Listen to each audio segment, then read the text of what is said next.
All right, so I think we're going to start now. So, welcome everybody to our second human rights webinar, which is going to present the Human Rights Council and its main mechanism, the Universal Periodic Review.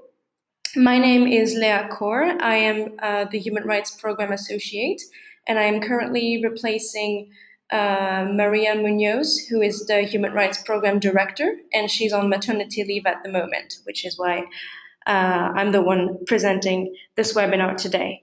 First of all, I'd like to start by clarifying some technical issues for those of you who wouldn't be familiar with this webinar format. It is okay if you cannot see me because you're only able to see my screen. I think, yeah, you can see it.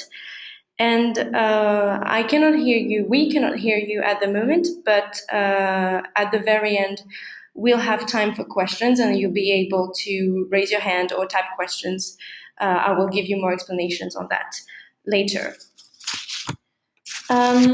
So today this webinar is about the Human Rights Council and the Universal Periodic Review.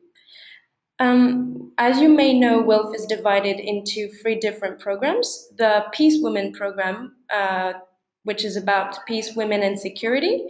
The Disarmament program, called Reaching Critical Will. And finally, the Human Rights program. The Human Rights program is based here in Geneva, and so we work with all the human rights bodies, which are all based in Geneva as well.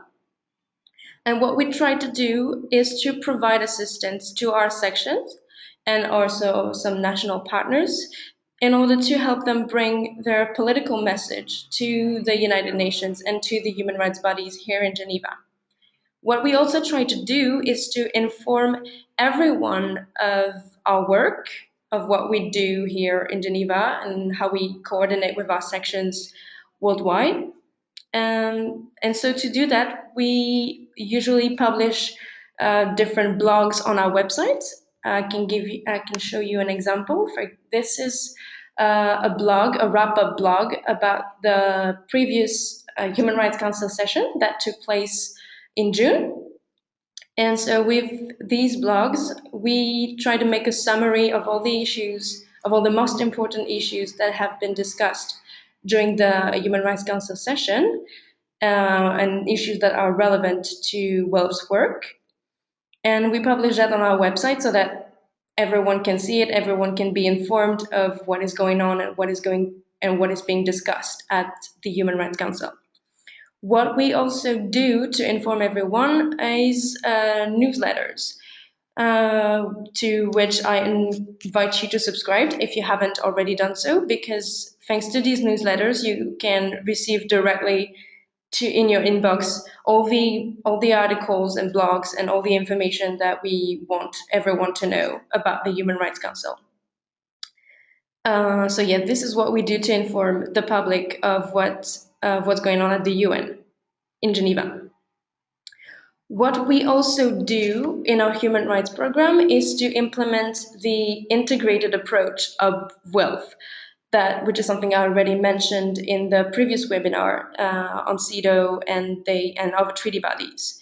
If you'd like more details about this integrated approach, I invite you to have a look at the materials that we published on our website, especially the materials called Basis Materials for Session 1 and 2.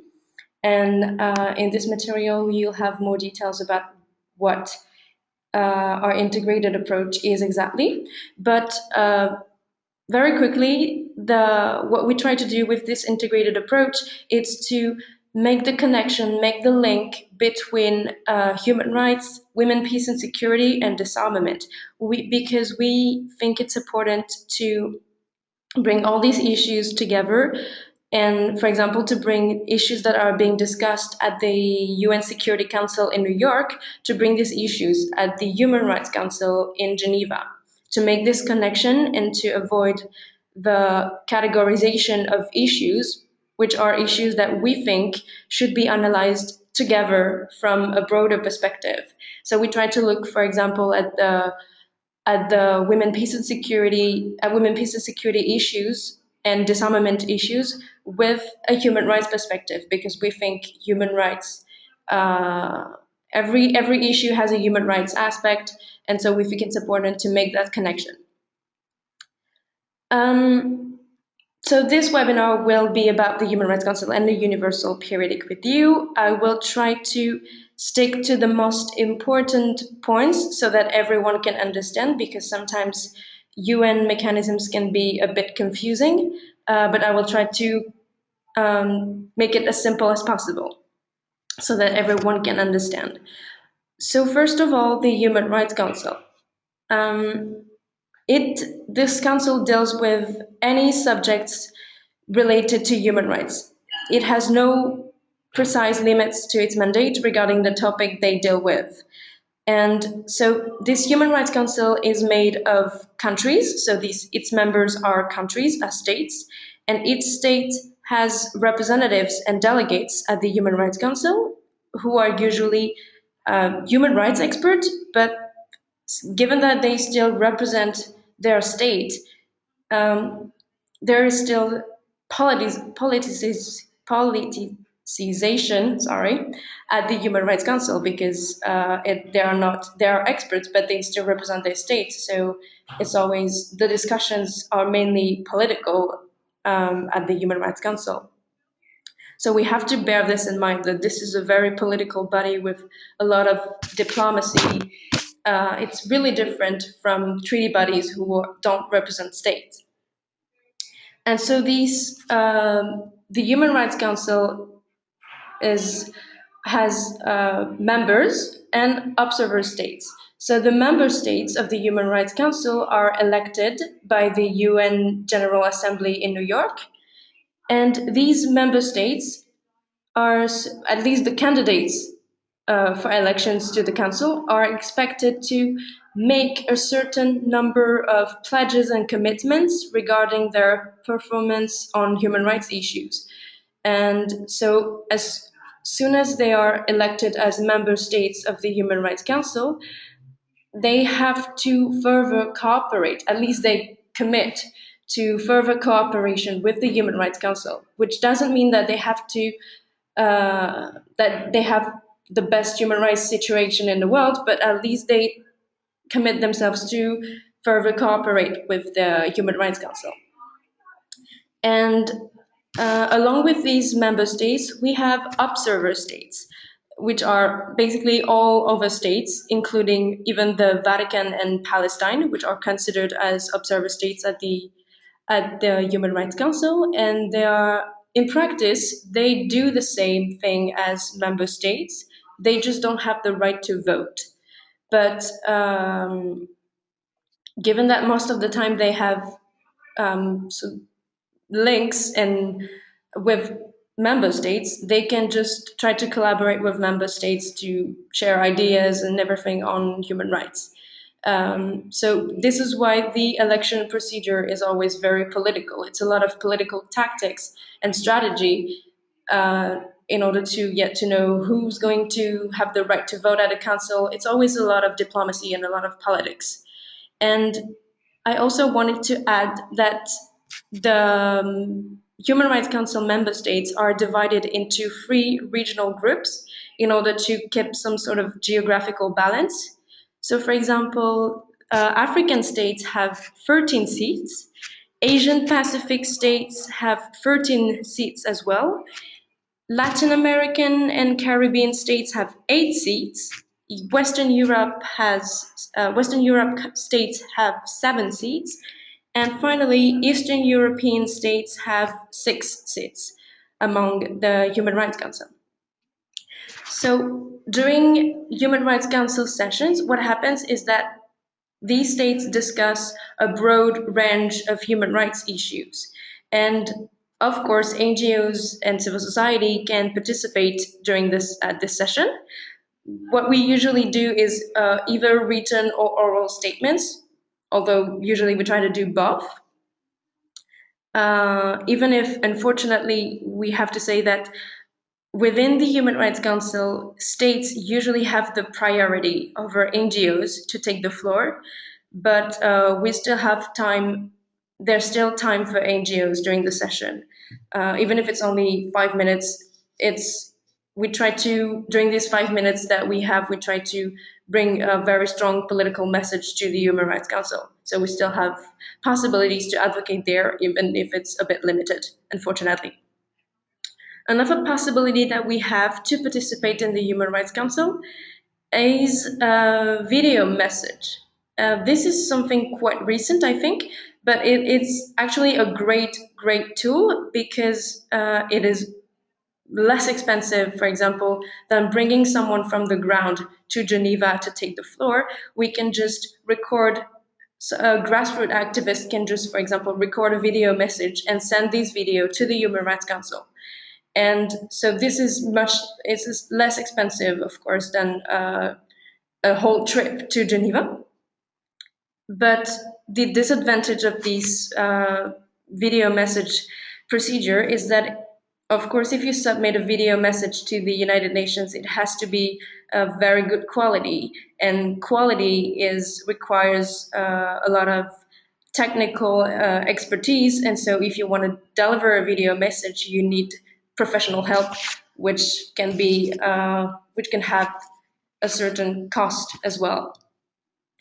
But this is a very good tool that we can use at the Human Rights Council. Another possibility for NGOs to take part in the Human Rights Council session is side events, which are panels or conference organized by side events during the Human Rights Council session.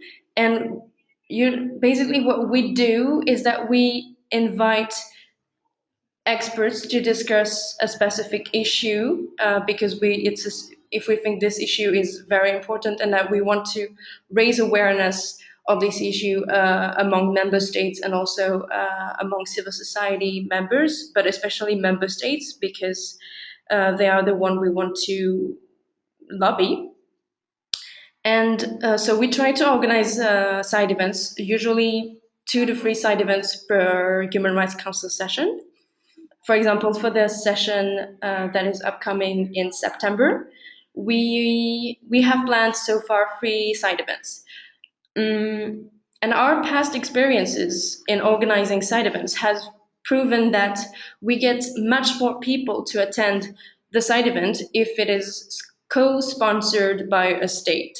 Although we can also try to make side events in collaboration with other NGOs so that we get more people, but usually the best way to get more people at the side event is to do the side event in collaboration with the state. So the 2 main procedures within the Human Rights Council are the Universal Periodic Review and the Special Procedures. So the Universal Periodic Review, the UPR, is the main tool of the Human Rights Council, but it became so important now that there are specific sessions, especially for the UPR, along with Human Rights Council sessions. So these are 2 different sessions, the Human Rights Council ones and the UPR ones. They are completely different, but I will talk later about the UPR. And so, as I said, the second main procedure within the Human Rights Council is special procedure.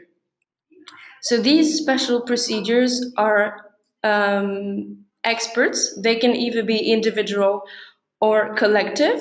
For example, if it's an individual expert, it's called a special rapporteur or an independent expert.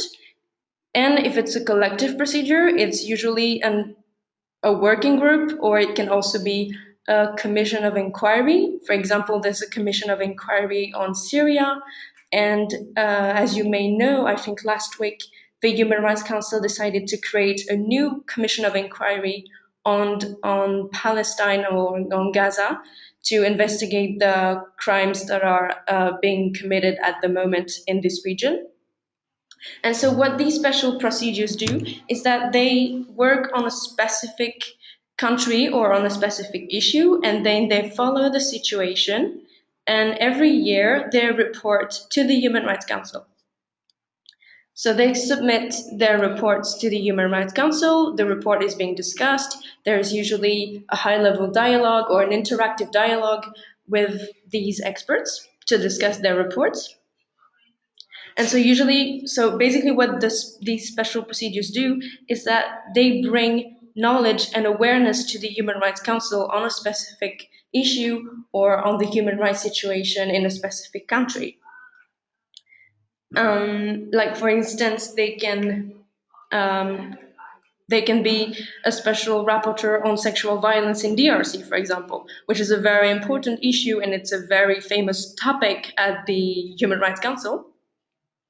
And so when a very important issue like this, like the sexual violence in DRC, is being raised at the council by one or several experts, then one of the state can decide to make a resolution on this issue.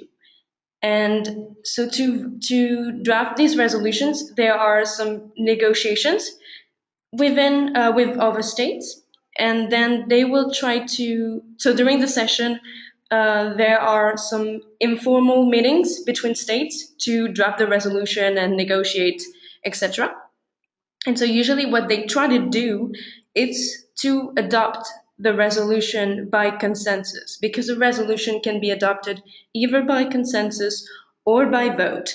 But it's usually easier for them to adopt a resolution by consensus because they don't take the risk of seeing the resolution not adopted. Because if there's a vote, that means that states disagree with each other about the resolution or about a specific point of the resolution. And so there's a risk if there's a vote that the resolution might not be adopted. So usually what they try to do is to make more compromise during the negotiation and so that the resolution can be adopted by consensus. That's just the easy way to adopt a resolution at the Human Rights Council. And so these resolutions might look like they're not going to change anything on the ground because it's a lot of political, the language is very political. So on paper, it looks like it's not going to change anything on the ground for the people. But actually, these resolutions have a quite strong political impact on states because they put a lot of pressure on states whose domestic policies do not follow what the Human Rights Council has decided in the resolution. And given that the resolutions were drafted and adopted by states themselves, that means that this is a very strong political instrument that states have agreed on, and so it gives a very strong political impact to these resolutions on the ground. So it may look useless, but actually it's not. These resolutions are very, very important. So that was what I wanted to say about the Human Rights Council session, basically. And there's also another procedure, another instrument of the Human Rights Council, which is the complaint procedure. This complaint procedure is an individual procedure in case of a very grave human rights violation. It's a secret procedure because that means it gives the possibility for an individual to denounce a violation that is committed by his or her own country. And so it has to be secret because such a procedure can have sometimes quite dangerous consequences for this person who is denouncing the violation.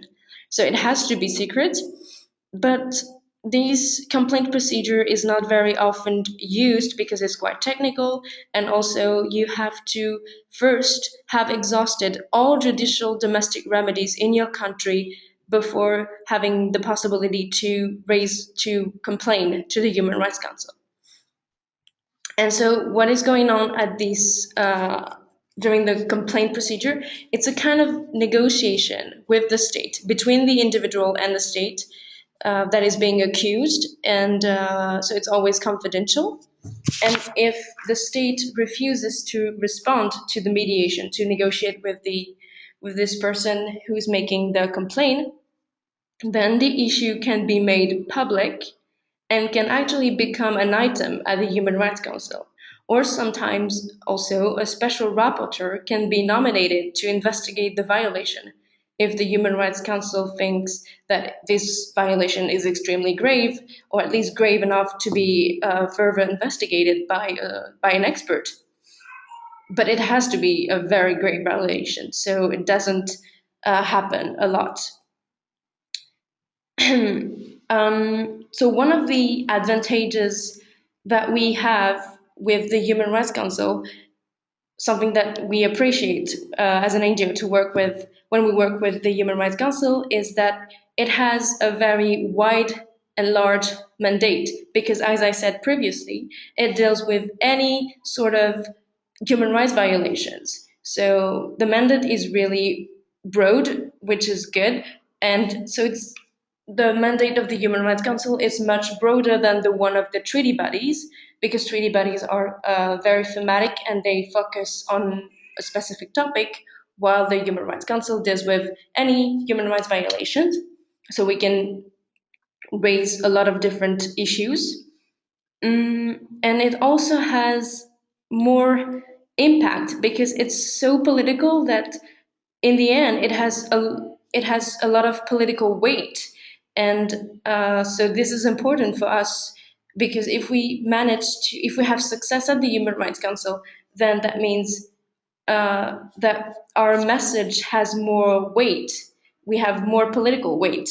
So that is a great advantage for an NGO with the Human Rights Council.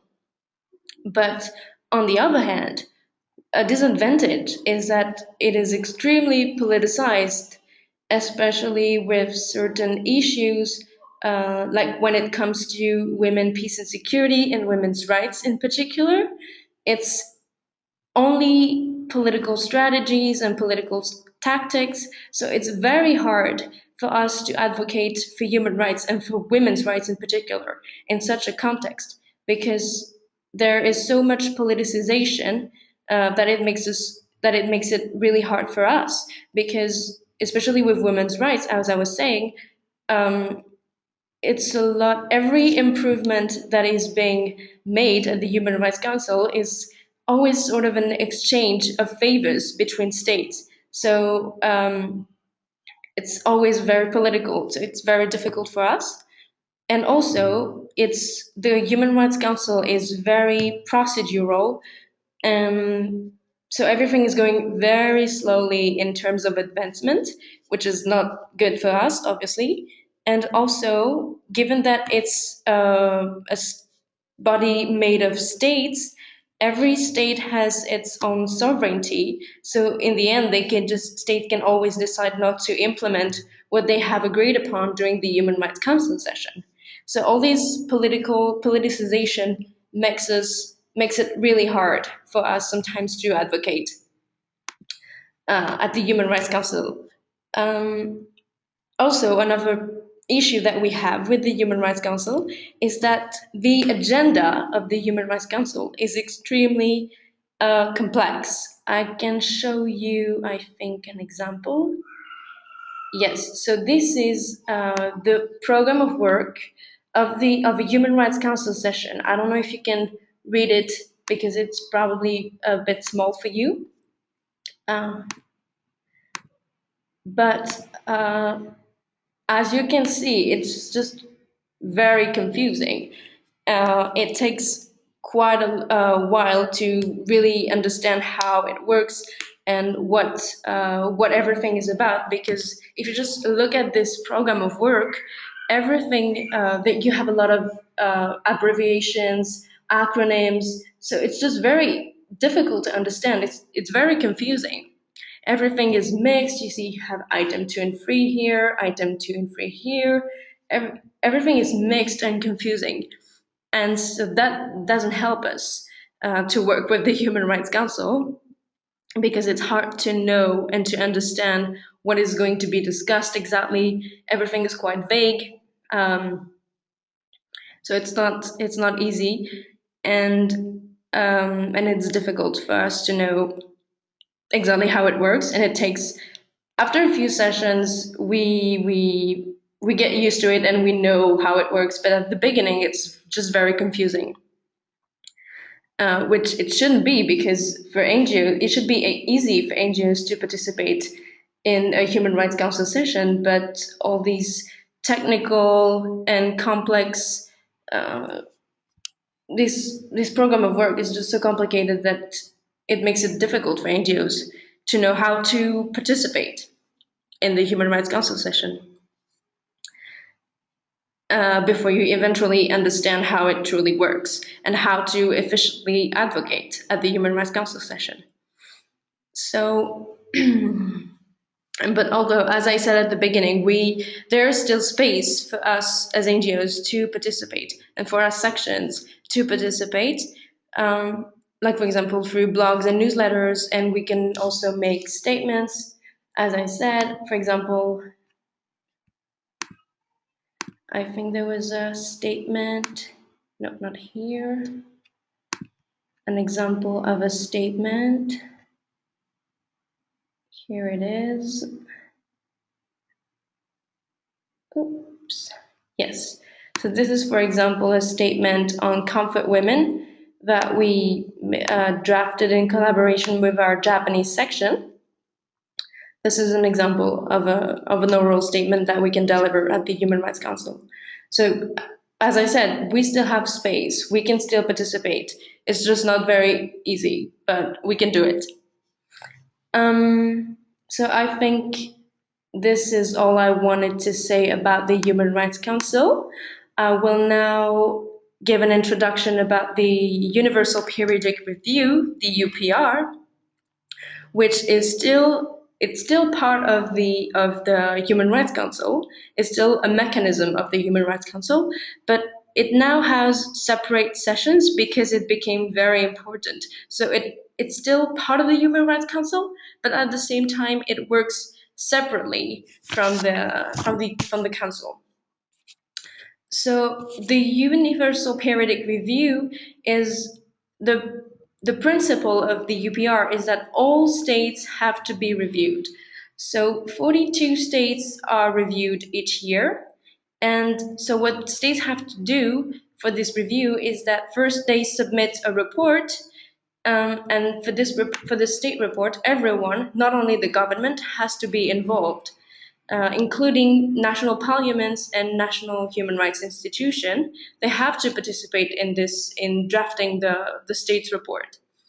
And also, civil society should be part of this report as well, although most states just ignore civil society and do not even inform national NGOs that uh, they have this right to participate and to provide input to the state's report. Um, so a possibility that NGOs have is to submit their own UPR report, which would be a sort of shadow report. And through this shadow report, they can provide a very comprehensive analysis of the human rights situation in their respective countries. But the thing is that uh, given that the UPR is about the human rights situation in general, it's about all sorts of human rights violations. So if NGOs want to submit their own report, they have to discuss the whole human rights situation in the country.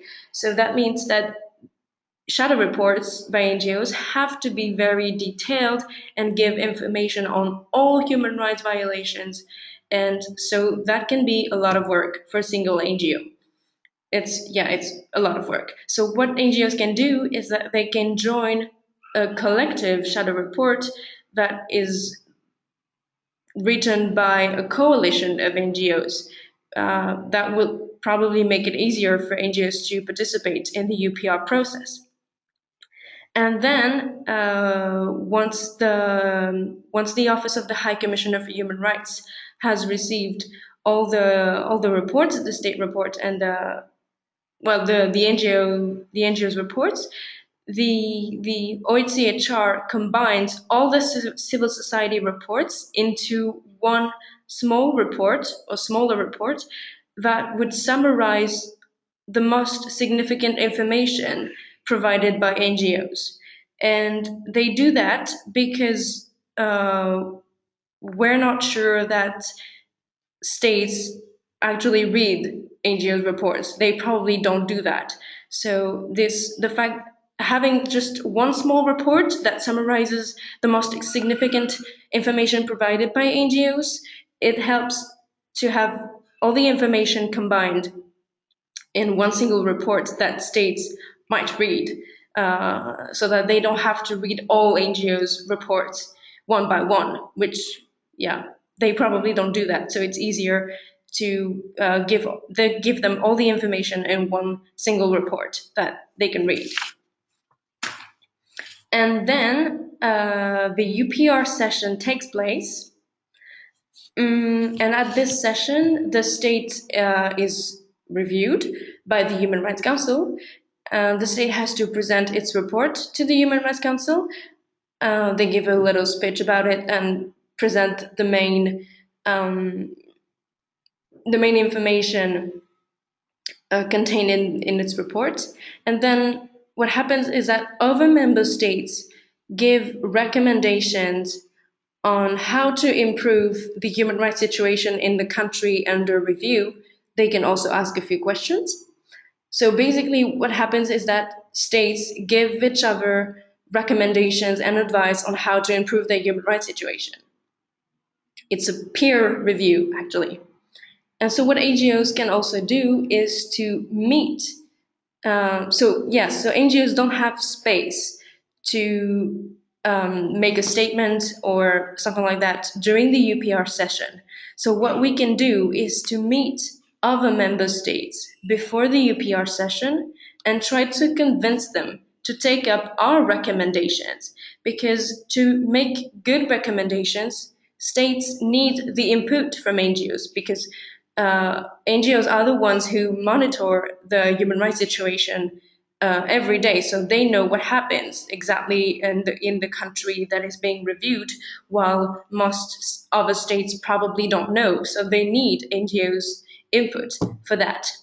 And so this is something WILPF does a lot, to meeting member states before the UPR session, because given that our headquarters is in Geneva, we can meet with many member states here, and also we can meet with regional groups such as the European Union, and we can during these meetings we can give them our recommendations, and we can encourage them to take up our recommendations for the UPR session, because NGOs can't do that. We can't give direct recommendations to the states. Only other states can give recommendations to the state that is being reviewed.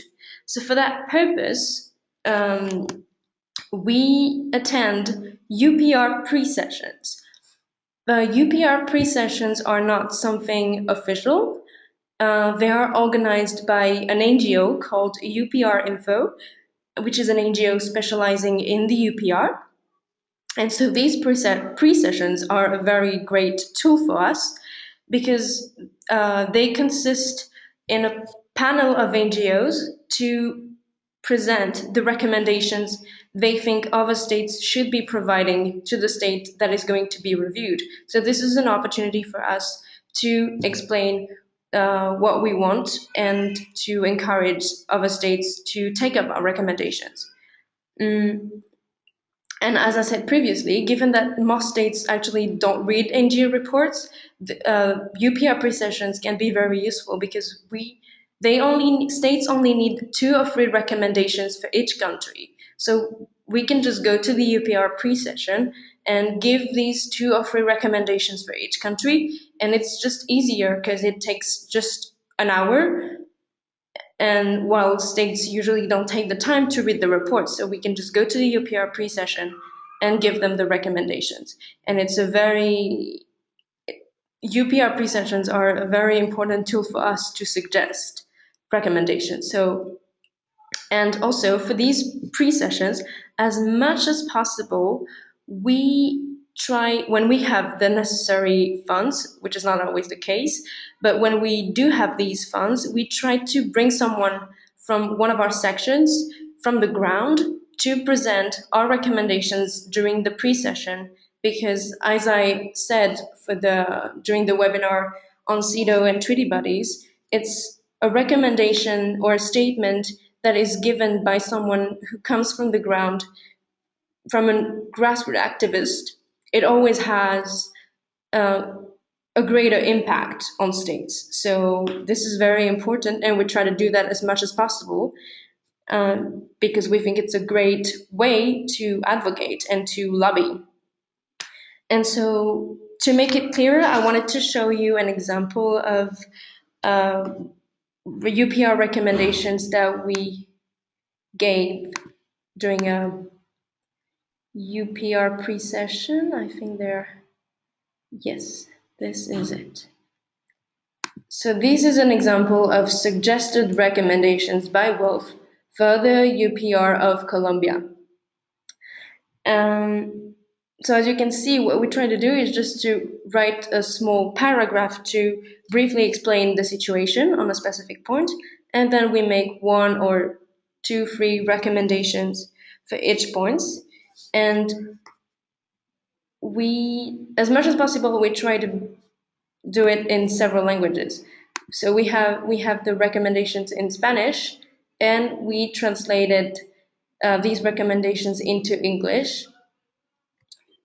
Um, and I think this is a very good example of what WILPF is doing.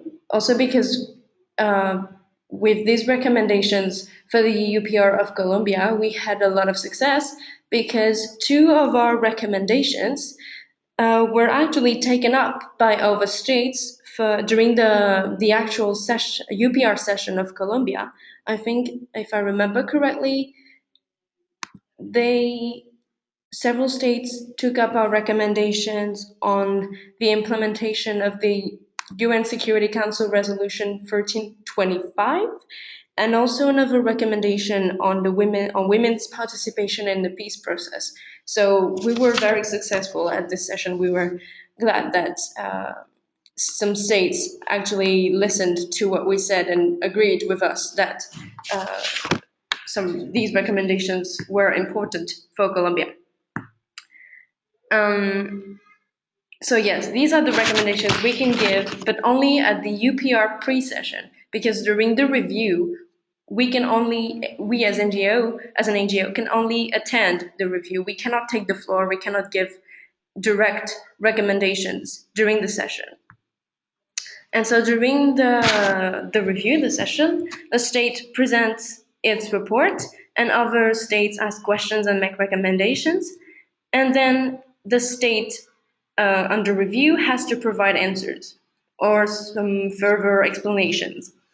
And then later, the state that has been reviewed has to say which recommendations they accept, reject, or take note of. But legally speaking, they shouldn't reject a recommendation. That's not the purpose of the Universal Periodic Review, but still some states clearly say that they reject some recommendations. But a state should only have the possibility to either accept or take note of a recommendation. But even if they reject or just take note of the recommendations, a civil society can still advocate for the implementation of such recommendations. Even if they haven't been officially accepted, these recommendations have still been made by other states, so they are still important. And it doesn't matter if the state rejects them or just takes note of them. They are still there, and we can still advocate for the state to implement these recommendations.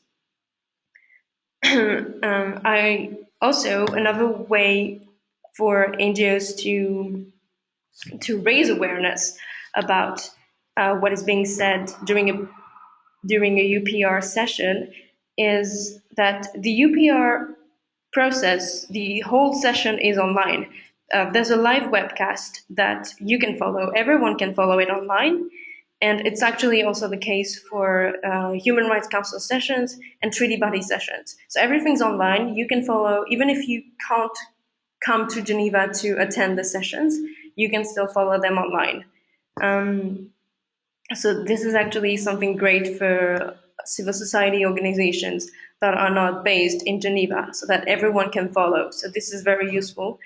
And so what NGOs can do is that uh, they can organize a press conference, for example, after webcasting the UPR session in your country. You can discuss the recommendations and everything. So even if you're not in Geneva, there's still a possibility to publicly discuss the UPR recommendations.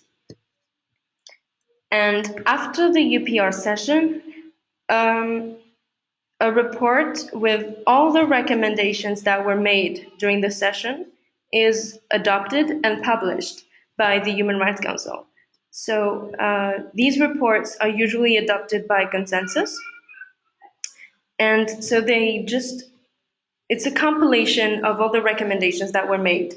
And so during this process of adopting the final report, before they adopt the final report of the UPR, NGOs can make oral statements. So for example, we can say uh, what we think of some recommendations that were made during the session, or we can also draw attention on what is going on in a specific country. We can just make another statement to further advocate for a specific topic. And so this report is very important because we can easily follow up thanks to this report that compiles every recommendations, because the follow up process is also very important. Um, we can follow up on these recommendations both at the national level and at the international level. At the national level, especially, we try to see if our sections can monitor the implementation of recommendations. And at the international level, the Human Rights Program in Geneva, we can talk to all the missions and embassies that are in Geneva, to tell them that these recommendations, for example, are not being implemented on the ground. So we can advocate, we can still lobby internationally here in Geneva.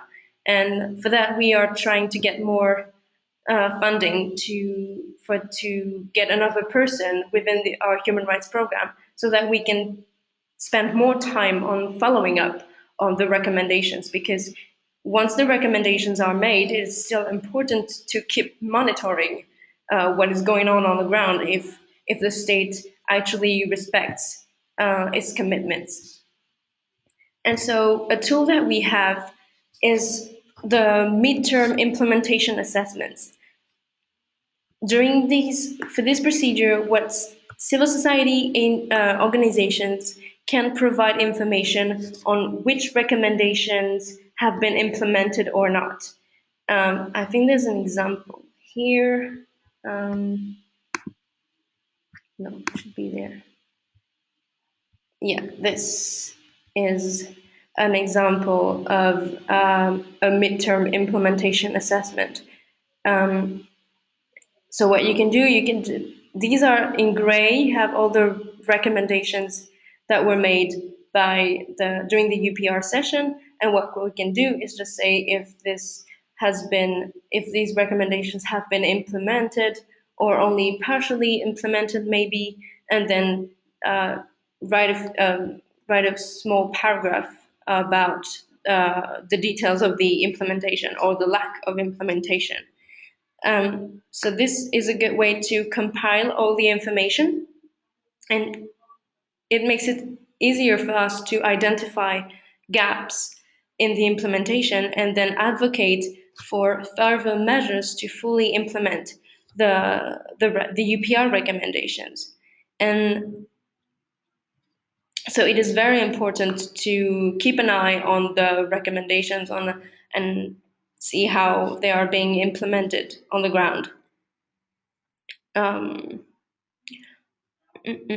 all right, I think this is it. This is all I had to say about the Human Rights Council and the Universal Periodic Review.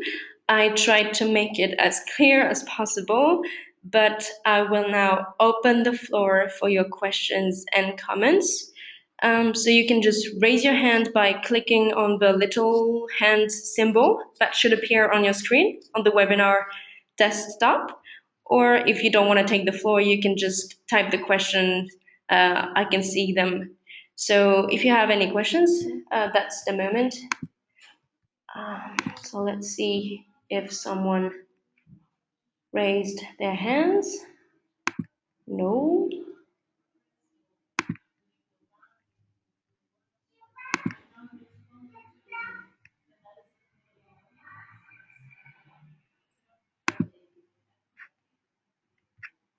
I can see that someone has a question. Yes, Tamara, I will unmute you. Go I ahead, was you have the wondering, floor. can you hear me? Yes, I can hear you. I was wondering if you could give us an example of the complaint process being used. The complaint procedure? Yeah. Mm, the thing is that this procedure is almost never used.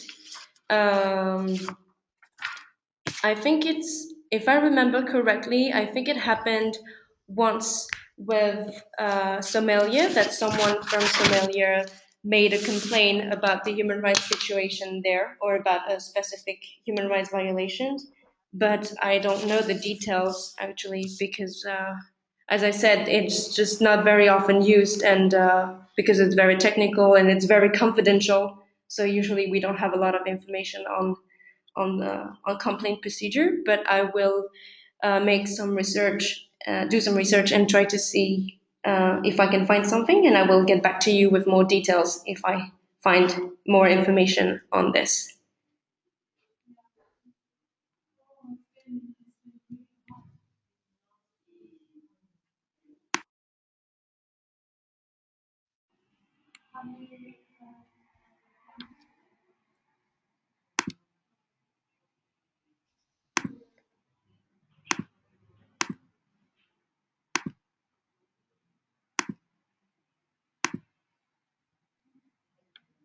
So I don't know if someone else has a question or a comment. Feel free to raise your hand or type your question.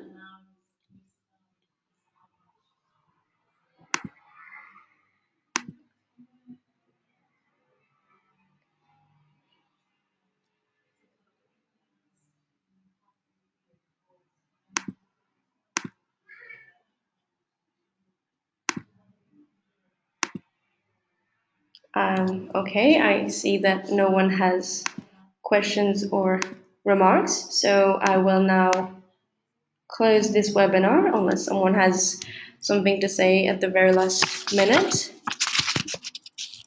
No. Okay, great. So thank you for your question.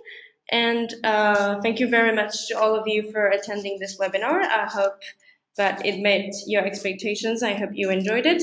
And of course, if you have any questions or doubts or anything, just really do not hesitate to contact me. You can send me emails at rights@wilp.ch, and I will be more than happy to give you some more details and more information. But also, I encourage you, if you like more information, to download our materials that are published on our website. So thank you very much again, and have a nice day. Thank you. Bye bye.